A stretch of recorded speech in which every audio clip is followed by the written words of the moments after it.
Welcome to a new episode of InFocus with Ejaz Haider. Before I get to my take and my guest today, a word about this program. InFocus is sponsored by the Center for Security, Strategy and Policy Research, which is an autonomous policy research center housed in the University of Lahore. And its menu consists of issues that make up contemporary security and strategic development. Well, let's get to my take now. We have, of course, resumption of hostilities between Iran and the United States. The flashpoint is the Strait of Hormuz. Iran wants to control Hormuz because that's Iran's trump card. The US, of course, wants to deny Iran that control, and so we have a battle of wills. President Trump has declared the ceasefire and the MOU over. Iran has suspended its obligations, but neither side has formally walked away from the agreement, at least at the time of recording the program on 15 July. But what about the Zionist entity? Didn't Benjamin Netanyahu drag Trump into this war like a head-lugged bear? What is Netanyahu up to? He had 7 physical meetings with Trump in the first 13 months of Trump's term. In the 4 months of starting and fighting a war together, they haven't met, not in person. They've had phone calls.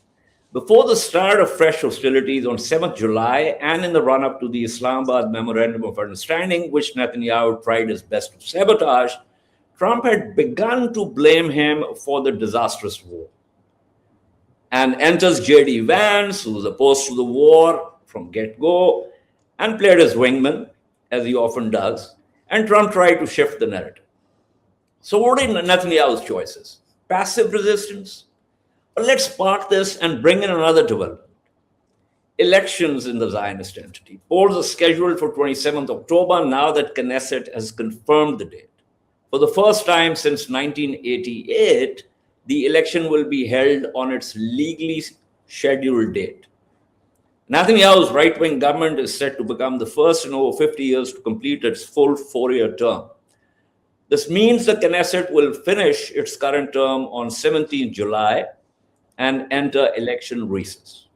And from that point, Netanyahu's government will transition into a caretaker role, which means it will be limited in its ability to push through major new policies.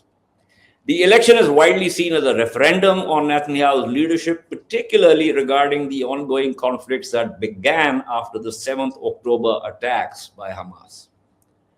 Recent polls suggest a majority of voters want Netanyahu out. His approval ratings have dropped significantly, and his right-wing bloc is projected to fall short of a governing majority, which requires 61 seats in the Knesset. This political uncertainty is compounded by a pattern some experts observe where Zionist leaders escalate military conflicts before election, and this is a tactic Netanyahu has honed into a fine art. At the polls, Netanyahu has to deal with Gadi Eisenkot, Naftali Bennett, his former protege, and Yair Lapid. Eisenkot is leading in personal ratings, and his party, Yasha, is leading in the polls. Bennett and Lapid could bring together their Together Alliance and Yesh Atid. Netanyahu is carrying a lot of baggage: Gaza intelligence failure, Lebanon, the Iran disaster, his own criminal trial, and the conscription of the ultra-Orthodox, a cohort that ferociously opposes conscripted military service. So there's trouble at home.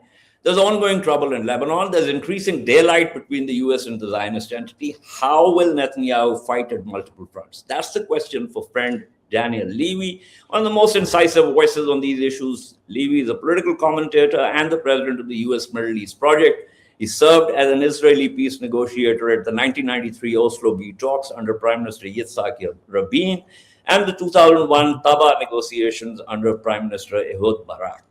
He has written and spoken prolifically on Zionism, the concept of Eretz Yisrael, what it means, US-Zionist relations, the violence and apartheid faced by Palestinians, and the Middle East peace processes.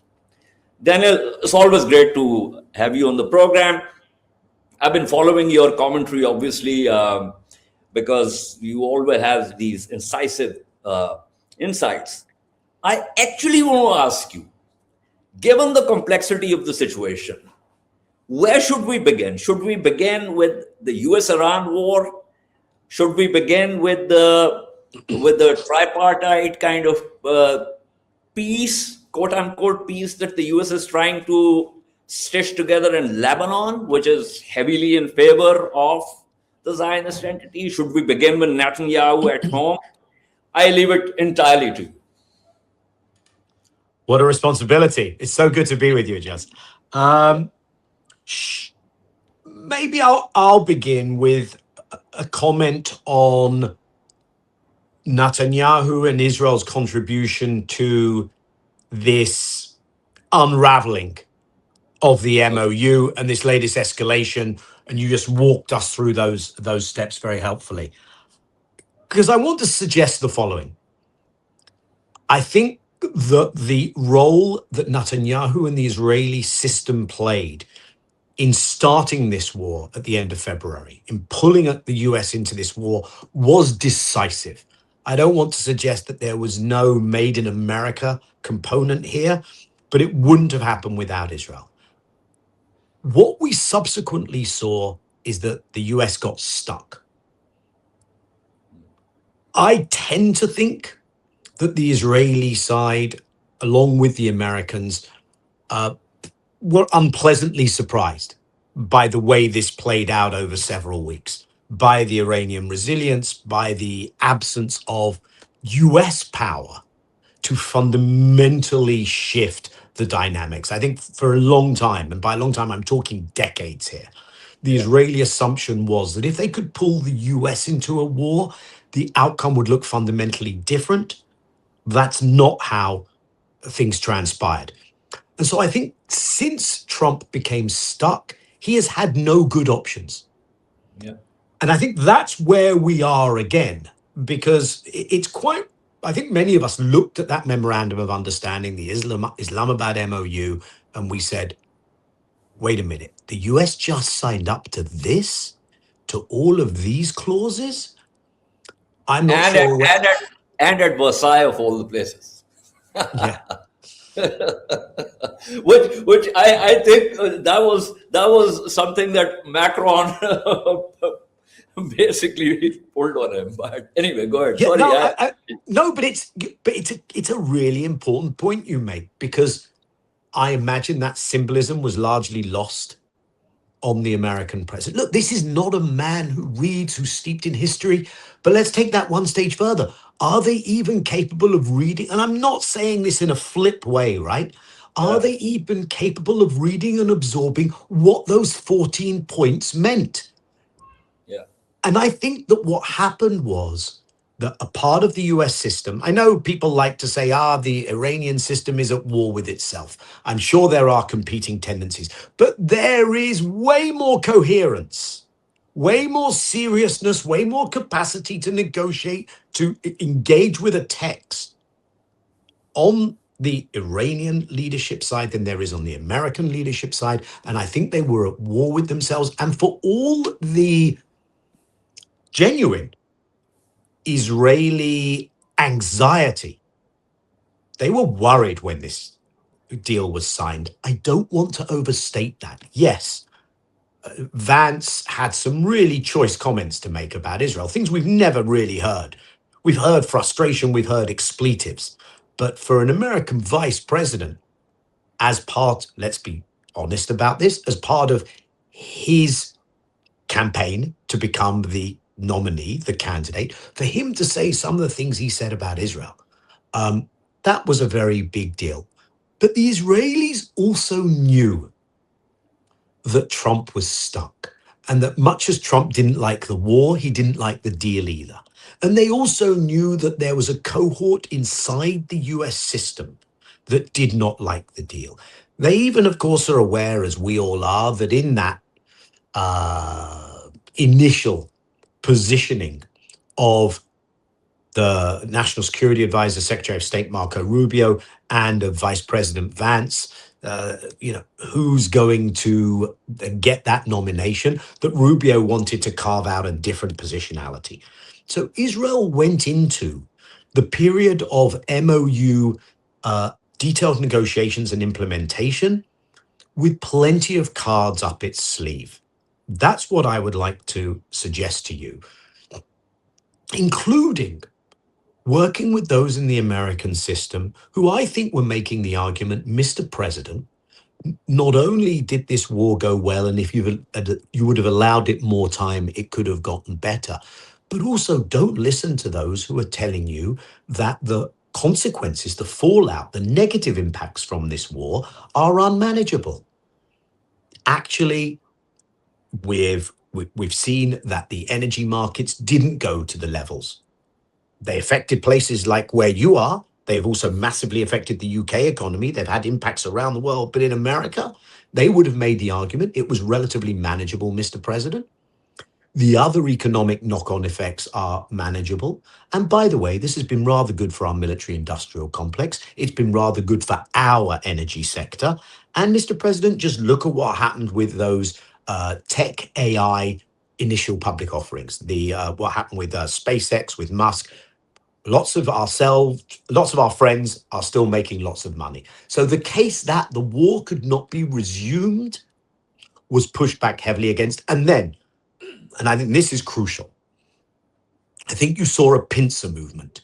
You saw on the Israeli side, Netanyahu identifying Lebanon as the place where he could most contribute to the unraveling of the deal and where he could most feed into an Iranian sense that the Americans weren't going to be an honest actor in implementing this deal. They weren't going to play from a straight wicket. And so the Israelis, very soon after the MOU goes into place, the Israelis, with Rubio and his team leading it, have the negotiation with the government of Lebanon, and they reach a trilateral, American-guaranteed and American-sponsored framework agreement, Israel and Lebanon, which directly contradicts and upends what is agreed in the America-Iran MOU. That MOU categorically says, respect Lebanese sovereignty, territorial integrity, end Israel's presence there, end Israeli military operations, whereby the Israel-Lebanon agreement makes all of those things conditional. It basically says, unless and until the Lebanese government does X, Y, Z, and Israel is the judge and jury of whether they've done X, Y, Z, Israel can maintain its security zone in Lebanon, a shocking thing for the Lebanese government to agree to, but we can come back to that. But essentially, Israel contributed in a very significant way with Lebanon. The other part of the pincer movement was from within the American system. Because if you read Article 5, let's focus on that just for a moment. Article 5 of the MOU, that's about the Strait of Hormuz and the proximate unraveling of the agreement and the return to escalatory military action is around Hormuz. Iran started again to strike shipping in Hormuz. What was the context in which it did that? It did that in a context in which America had signed an agreement which says the Islamic Republic of Iran will make arrangements using its best efforts for the safe passage of commercial vehicles with no charge for 60 days. Yeah. From the Persian Gulf to the Sea of Oman, vice versa, etc. And Iran didn't charge, and Iran was making those arrangements. Simultaneously, America was trying to impose its own arrangement, which a reasonable, I'm not saying a Tehran-centered, but a reasonable reading of the MOU would be for America, via its NAVCENT, its Navy Command in the Middle East, via CENTCOM, and via what it put together, which was called the JMIC, the Joint Maritime Information Center, it immediately sent out to shipping vessels a message that they should go dark, they should turn their transponders off. Very soon after that, it said, here's the routing that we are telling you to use, hugging close to the Omani shoreline, and it gave a series of instructions. That was understood justifiably in Tehran to be a violation of Article 5, and then we've had this escalation. So I just wanted to share that sense of the way things played out. No, absolutely. I am going to come to that. In fact, I wrote something only yesterday with reference to that in terms of actually identifying the methodological and analytical problem which the analysts are somehow making by focusing on Iran striking the ships without actually checking the antecedent, which is the reason for why that has happened, and then to juxtapose that, as you very rightly said, with a reasonable reading, or shall I say, the hermeneutics of article of Hmm. clause 5, Hmm. that once you have given Iran the responsibility to do this, and which they're doing, then you cannot insist and have a kind of surreptitious, way of getting the southern route,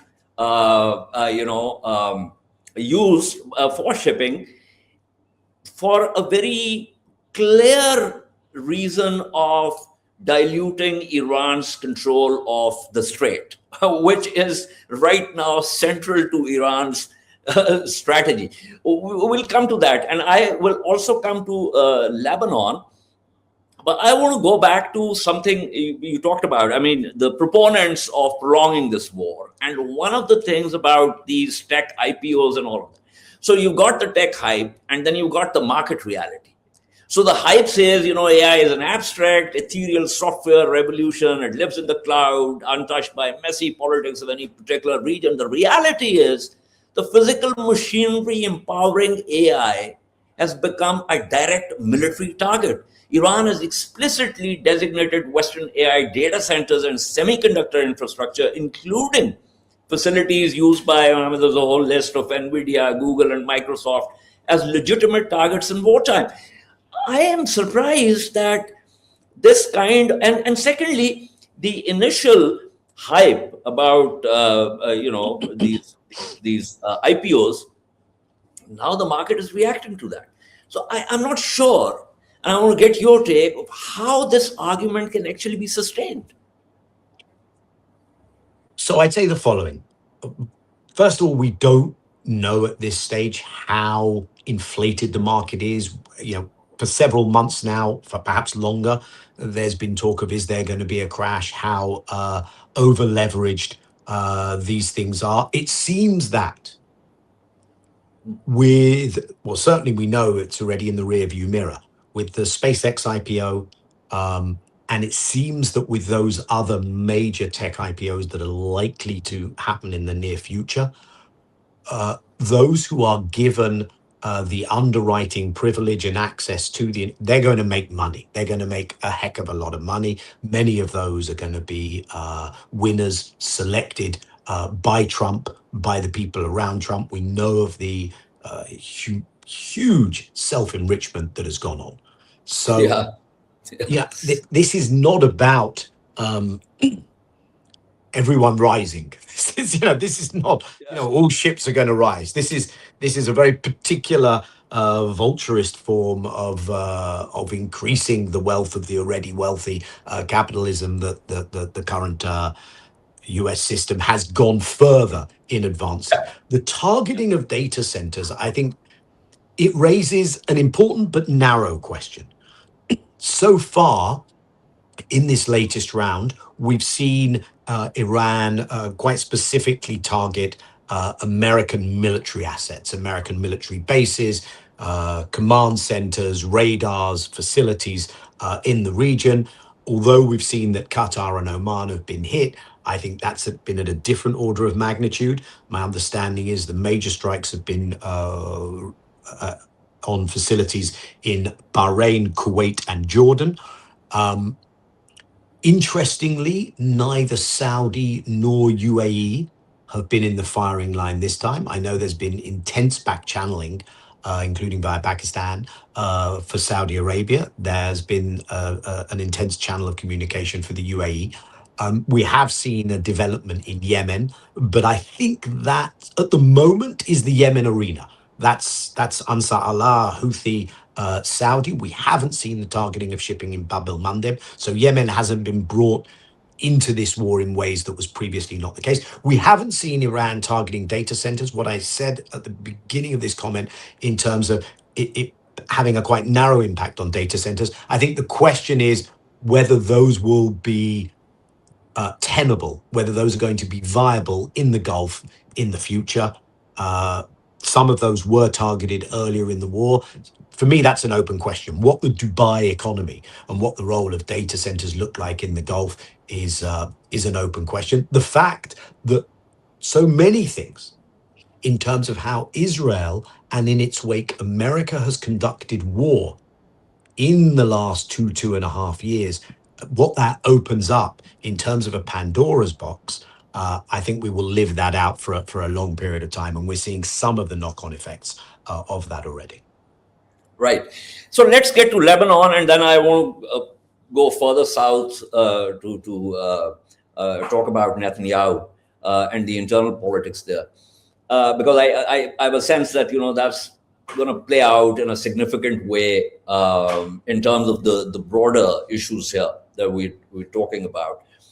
So you're absolutely right. Clause 1 talks about Lebanon, sovereignty of Lebanon, and withdrawal and all of that. And then the United States goes and tries to stitch together this. And you're absolutely right.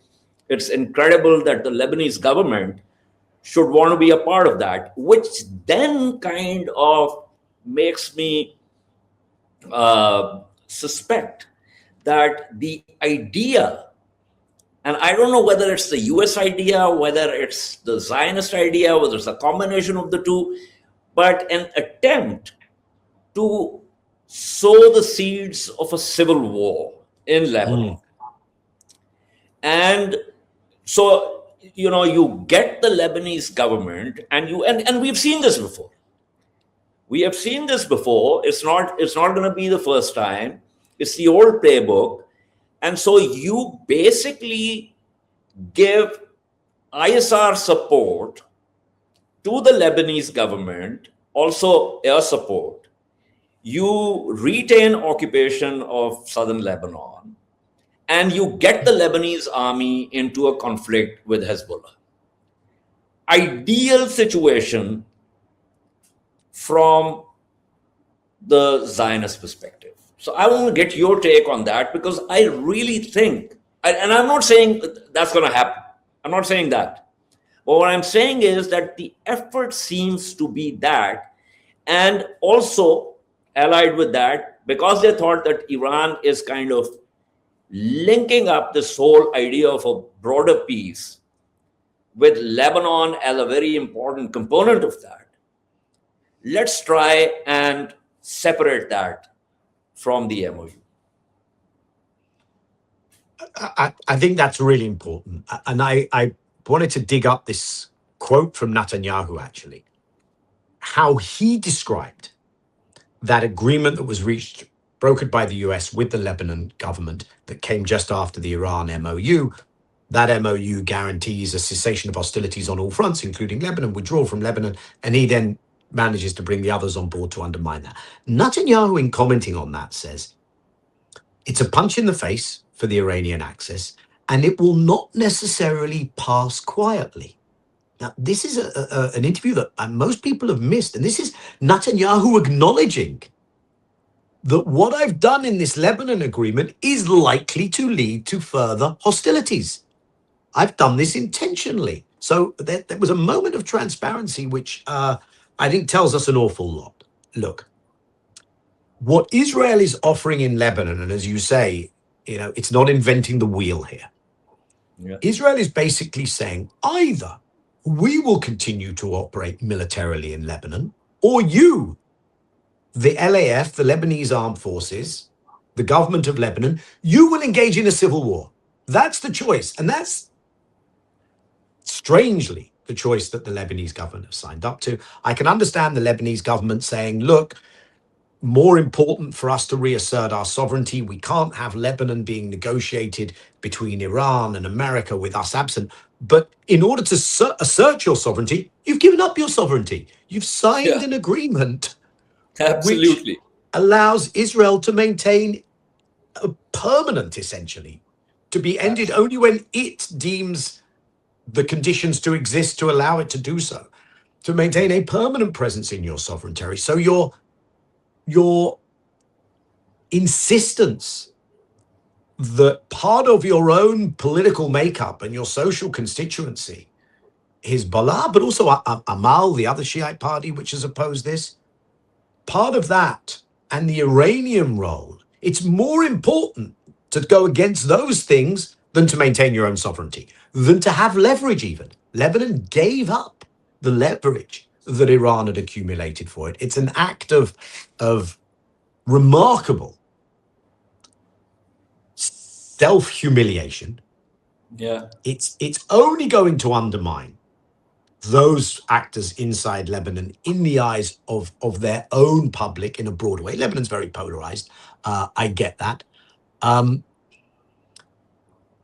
if anyone wants to tell me, well, look, they're rolling the dice, they just hope that Israel will play nicely and that America will hold Israel's feet to the fire on this, my only question there would be, were you literally born yesterday?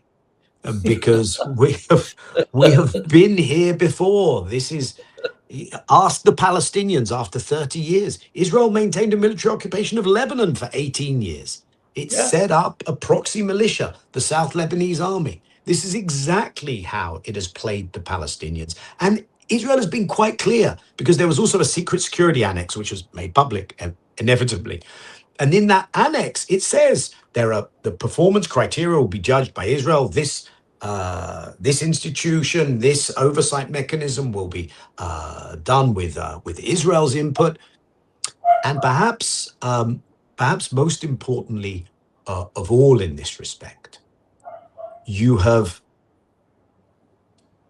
seen Netanyahu turn round and say, because according to the agreement, the very first thing will be 2 pilot zones. And they may well be agreed as we're talking, actually. There are meetings taking place with the Israeli, Lebanese officials and Americans in Rome, in Italy. And you may have these 2 pilot zones. And Netanyahu came out immediately after the agreement and said, and by the way, those pilot zones, one of them's outside of our security zone anyway. Those are areas that we took just in order to give back because they're meaningless. So he's constantly demonstrating that he will not allow win-wins. He will not treat this government of Lebanon, which has embarrassed itself, with any dignity. And Netanyahu gave another speech yesterday, I'm sure not coincidentally, at a commemoration of Zev Jabotinsky. You know your history, so you know exactly what I'm referring to. At the institute in his name, he was the leader of revisionist Zionism, an expansionist form, which is basically the consensus in Israel, in Zionist circles today. And in that speech, he said, we still adhere to what Jabotinsky then called the Iron Wall, but now the Iron Wall is mobile, and it includes us being rooted in the soil, and we will stay in our buffer zones in Lebanon, in Syria, in Gaza. So that was the promise, while the talks are going on in Rome with the Lebanese government, that Netanyahu made. It's no wonder that there is very little trust or faith in this agreement in Lebanon. And by the way, it's not like the region has mobilized in support of it. You haven't seen Aoun go on a victory tour to the Arab capitals. You haven't seen Arab leaders coming to Beirut to back up the Lebanese president. They see that this was born in sin and made out of weakness. No, absolutely. Which is why, even with the MOU, I was constantly saying, listen, this is a reprieve. This is not a settlement. It's not a settlement between the US and Iran. Because you've got this serpent in Eden. And so it becomes a triangular thing, and it creates its own structural constraints. And unless you begin to address those, there is no way that the Middle East can have the kind of peace that we think is possible. I mean, one has to be really optimism at its most optimistic to think that that can be achieved. And you made such a fantastic point with reference to how Netanyahu is kind of expanding the interpretation of the paterfamilias idea of the Iron Wall. And the Iron Wall is now a dynamic concept, So it has to constantly push back. But tell me, how is this playing out on the domestic front? I mean, the polls are showing that Netanyahu's ratings have plunged. Gadi Eisenkot, well, considering that he is the architect of the Daya doctrine, we don't expect much, even if he were to return as the prime minister. And frankly, to be very honest, Naftali Bennett is cut from the same cloth, so is Yair Lapid. There's just minor little sort of tweaks here and there. The rest of it stays the same. But do you think Netanyahu is kind of planning his final Houdini act here? I first, because of you were, I think, without knowing it, literally quoting Netanyahu in this speech that I referenced that he gives on the Jabotinsky anniversary. He says, "Today's iron wall is not a static wall. The wall is dynamic. It moves from theater to theater." So there you go. But as to your question, as you noted, Israel is going to an election on October 27th. Netanyahu is significantly behind in the polls. I will not be caught writing Netanyahu's political obituary until the last nail is in that political coffin. So I'm not going to do that. He's a very good campaigner. The opposition shows elements of division. Many people in Israel question whether it will even happen on time, but they certainly expect him to throw everything, both regular and under the table at this election. That's as may be. He is losing in the polls. He continues to see his path as presenting himself as the necessary perpetual war leader. So his first big kind of campaign blast against this former General Eisenkot, who you referred to, was to say, if I'd have listened to Eisenkot and ended the Gaza war and done a deal earlier, and then he lists the people who wouldn't have been killed, Sinwar, Nasrallah, Khamenei, had he have listened to Eisenkot. So that's the terrain of the election. It's a terrain that I think will include further efforts at escalation on Netanyahu's part. So let's be clear. Anyway, Israel is in Lebanon. It is in Syria. Anyway, Israel is in over 70% of Gaza. Despite the supposed ceasefire, you have Palestinians in the double digits most days being killed every day. Israel is conducting its most extensive, not only military and infrastructure destruction campaign in the West Bank, but also its most extensive, and the bar there is really high, campaign of further settlement, establishment and expansion. So all those things are going on. What might further escalate? I think we should expect there to be further escalations. We wouldn't be serious if we weren't doing that. What we see from the opposition, from the Zionist opposition bloc, I'm not talking here about the parties that mostly represent the Palestinian Arab population inside Israel, which is 20% of the public. But what we see from the Zionist opposition parties is, we don't like what you've done to the judiciary. We don't like your style. You should translate your military wins into political wins. What they define as political wins are equally maximalist, though, to what we've heard coming from Netanyahu. But you do not have on offer to the Israeli public at this election, and apparently there's very little demand for it, or someone would plug that hole in the market. You do not have on offer something that says, wait a minute, guys, there's been a fundamental wrong turn. What are we doing? Since when are we people that have ICC arrest warrants against us? However you want to frame it, use genocidal language, starve a civilian population, destroy the housing infrastructure. We need to have a different approach to the Palestinians, to the region. That is not essentially part of the Zionist political discourse. Eisenkot and Bennett, and Eisenkot is now the lead candidate, as you said, have in many respects overtaken Netanyahu from the right on some of these things. I want to be clear that they also are saying, well, settler violence is a bad thing. Okay, but most of what goes on there is the state, not if this is some errant group of settlers acting in wild contravention of the direction of the state. Nevertheless, I do want to make the following case. The best version of the post-Netanyahu potential for at least some change will only be possible if the approach from the outside is, should Netanyahu lose, our problem was with his policies.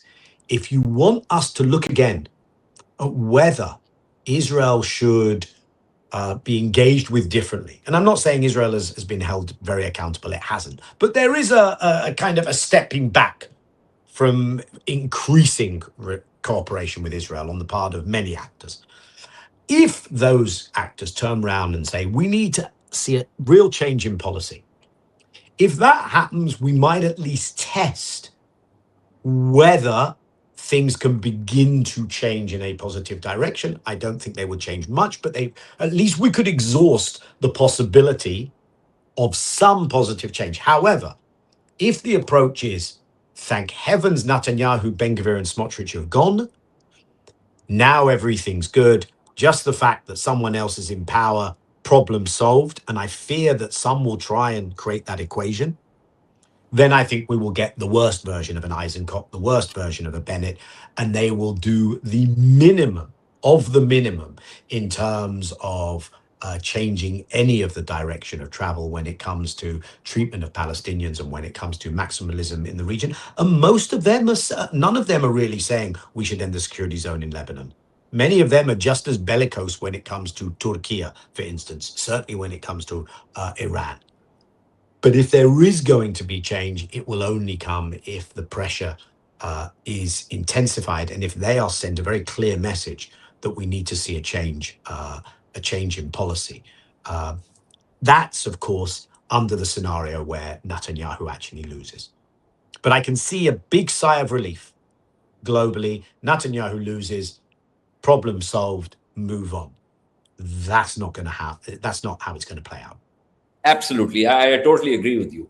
But before we sign off, I have a couple of observations. I want to get your view on that. One is that from where I stand and observe the society, the societal attitudes, it seems to me, while Netanyahu obviously is a very big expression of that, as is Smotrich, as is Ben-Gvir, there's been a drastic change in societal attitude towards the Palestinians, towards generally the region, and the genocidal ideas have kind of seeped into the warp and woof of the society. So that's one point.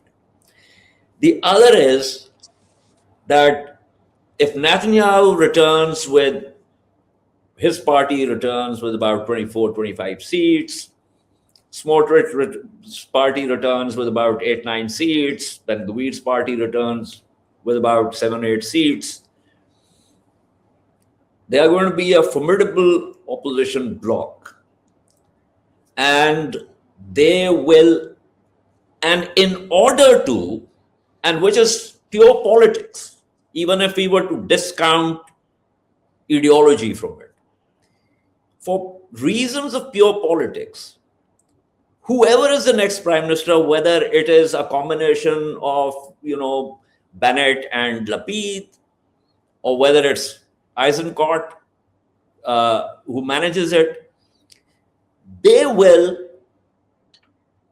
exploit the right-wing sentiment in order to upstage Netanyahu and these two despicable characters, Ben-Gvir and Smotrich. And that essentially means that we will be back to where we are. And if the world thinks, and I'm talking about, not so much about the Americans, because the Americans have already made the bed and they're sleeping in that. But I'm talking about the Europeans.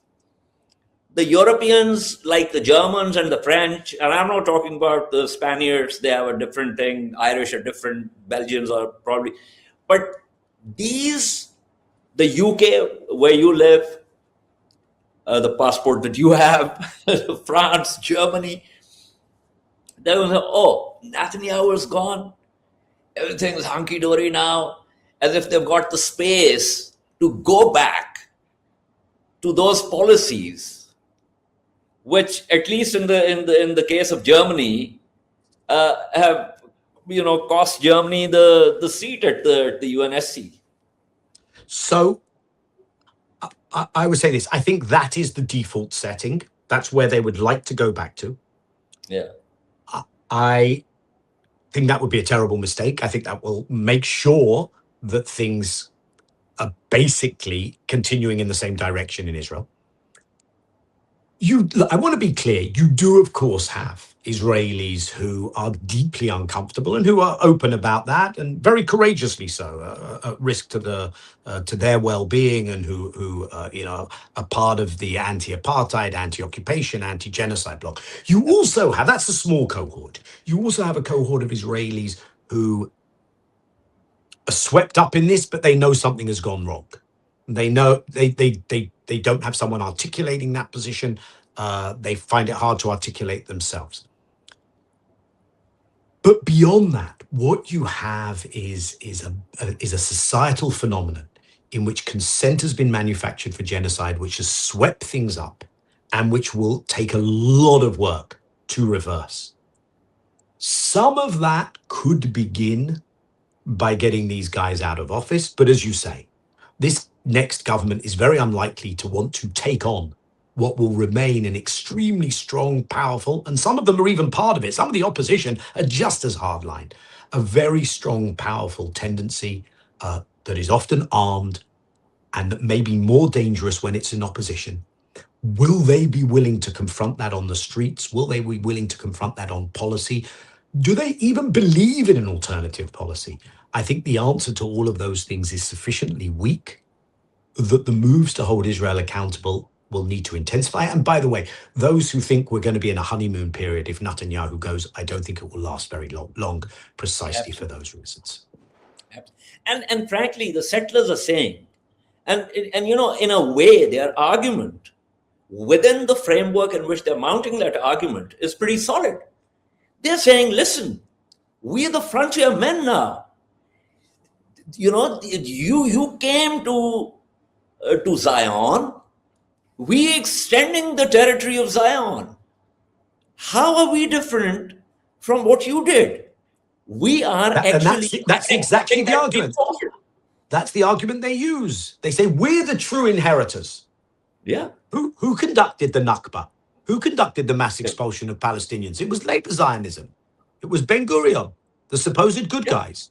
So, and unless Zionism can demonstrate, and the odds are very heavily stacked against it, unless it can demonstrate that this is not a supremacist ethno-nationalist ideology, unless it can demonstrate that it can actually see humanity in the other, in Palestinians, deal with Palestinian freedom, self-determination, rights, equality, then even if there are course corrections, so post-Netanyahu, it could be a course correction. But unless it can demonstrate something fundamentally different, which you do not see on the political horizon, I've run the argument by friends in Israel. Could Eisenkot be an Israeli de Klerk? And I'm not, people are deeply skeptical. They're not seeing it. There's nothing in his record to particularly suggest it. As a human being, perhaps, but as someone who has said what he has said, is in the structural context of Israel and its politics, it's not there. And that's why people are much more looking at how, the Afrikaner community continued to exist and actually to thrive and actually to maintain many of its privileges in post-apartheid South Africa. But it didn't maintain the privilege of running a supremacist ethno-nationalist regime. That's the privilege it gave up. And I think that is the change that would have to happen. I would argue for the good of Israeli Jews. That's the case I would make, because I think you know what? If you run a regime that is so oppressive, that is doing what it's doing to the Palestinians, you don't really go to sleep at night thinking you're safe and secure. Because somewhere in the back of your mind, you know that you cannot do these things without there being consequences. And so I think this is a disaster also for Israeli Jews, but it's one that if it will happen, it will take an awful lot of reverse engineering of something that has gone an awfully long way. No, absolutely. But I'll only add this before I close, that since you mentioned South Africa and de Klerk, for that, the world will have to completely isolate the Zionist entity as it is currently configured. until Well, that happens, I don't think there's anyone who can emerge as a de Klerk in there. look, But Israel is so plugged into the global economy. Israelis are so used to impunity that yeah, I'm not sure how much of that sending the signal, this is not okay, it's not normal. But until we try and test it, we won't know. But that's exactly the direction you need to go in. And look, it's not happening. There's a movement, there's a mobilization out there, but it needs to translate into action. We'll see if that happens. absolutely. Thank you so much, Daniel. It's always a pleasure to hear Thank you. your views. This is all from this episode. If you like the discussion, click on the subscribe button and send us comments. Until our next episode, goodbye and stay safe.